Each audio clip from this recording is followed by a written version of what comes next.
What is interconnection? A human being is made of smaller biological units, which we call organs. The name organ derives from organization, a group of cells which are organized in a way to perform a specialized function. In essence, we are organized cells, all of them working in harmony for performing different tasks. Now, how exactly do the cells know what to do at a specific point in time in order to be well orchestrated? Is the key some sort of chemical signals?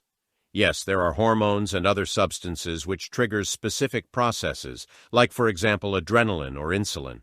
But these substances are slow-working mediators. Electricity is regarded as a faster way of communication, and scientists observe that its role is the most important aspect in biological life. And what electricity is able to do is to generate so-called fields, electromagnetic fields. Electrostatic charges, for example, are responsible to keep cells healthy, and our bone stores more calcium if this field is stronger. So there are different mediums which enables communication between the cells and helps them to work together. The inability to work together results in disharmony and illness. Are human beings interconnected? It seems that at least human language is the one strongest medium for enabling communication and harmonic cooperation. Additionally, we have created technology for telecommunication, as the Internet, for example, is the biggest invention since writing. The question arises, are we human beings interconnected as biological cells are? Many believes today that there might be also an invisible field which enables instantaneous communication.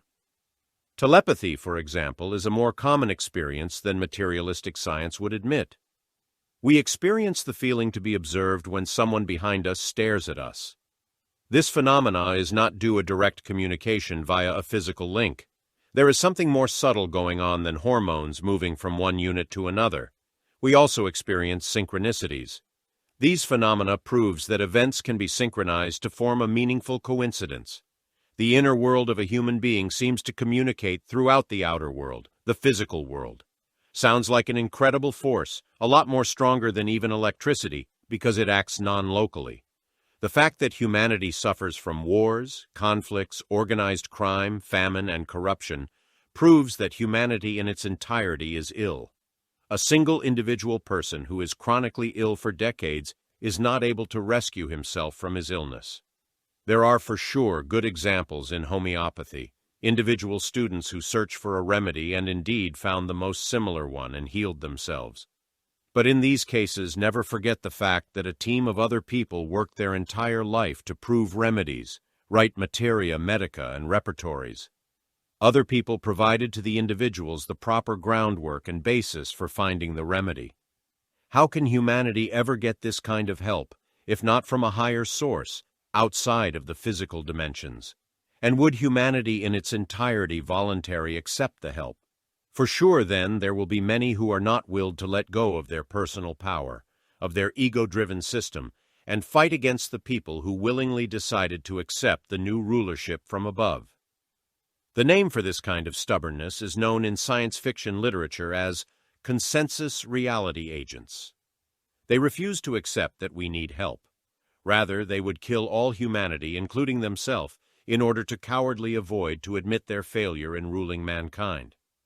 Carlo M. Cipolla, an Italian economic historian, wrote an essay about stupid people.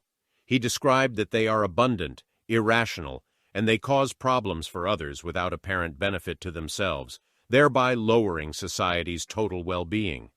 Exactly this kind of people will be removed from the planet soon. Cognitive dissonance. Humanity's worldview is currently based on materialism. Single individuals or groups of people already switched their worldview to a profound spiritual level, and you can observe that they live in harmony. Races, nationality, or language don't matter anymore. Between them exist love, and they consider each other as equally important, as brothers and sisters. Materialists, instead, especially those who actively works against the new worldview as consensus reality agents, they feel condemned by the fine example of these people. They receive the proof that their way of thinking is wrong, even their worldview, the basis of their belief, is corrupt right from the beginning. This generates in them a so-called cognitive dissonance. Because they would never admit they are wrong, they create all kind of theories and ideas in order to justify themselves. Observe children who know they did something wrong and stubbornly refuse to ask for forgiveness.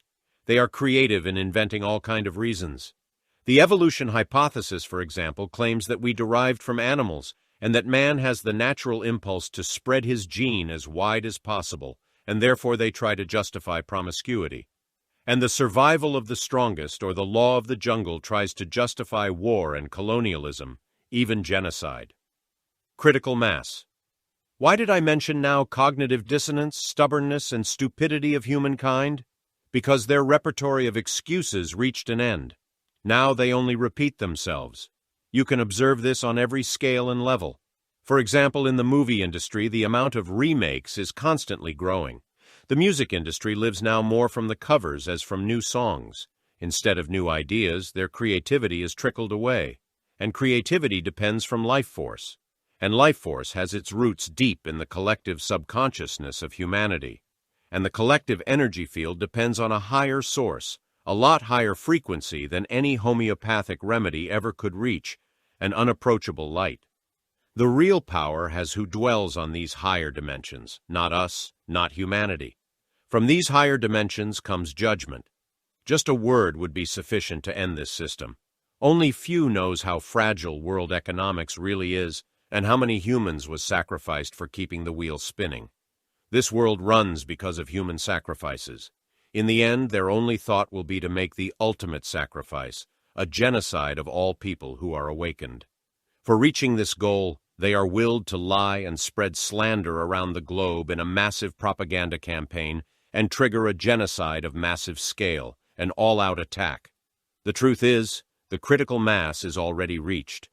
Somehow an invisible force is controlling that the forces which was built up don't get unleashed until a specific goal is achieved. The end will not come in an uncontrolled manner. There is intelligence and wisdom which supervise everything. They even control how much of the awareness reach us humans at specific points in time, so that the entirety is able to keep pace with the master plan from higher dimensions. Few awakened individuals maybe receive first the new knowledge, and when the time is ready, they reveal it to others. But as soon they received new informations, it permeates automatically into the collective subconsciousness, and from there it is able to change the entire structure.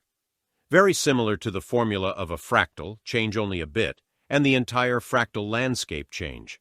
We are indeed nothing else than cells living together in one organism. Maybe in a distant future we can regard our planet as one cell of billions of other planets forming a vast hypergalactic consciousness. I know here permeates my love for science fiction, something I cannot hide. Anyway, we cannot deny that we have a problem and that we need help from above. Our interconnection, our collective, receives regular updates. Each update prepares us for the transition to a new operating system. Did you ever migrate your data from Windows to Linux? First, you need to download the new operating system. This requires most of the time. Then you back up all data, which is precious for you. Then you prepare the bootable USB stick and install the new operating system, which is a short time compared to the download. After that, you move the backup to the new system. I really hope that you will be there and that you accept the message I tried to transmit.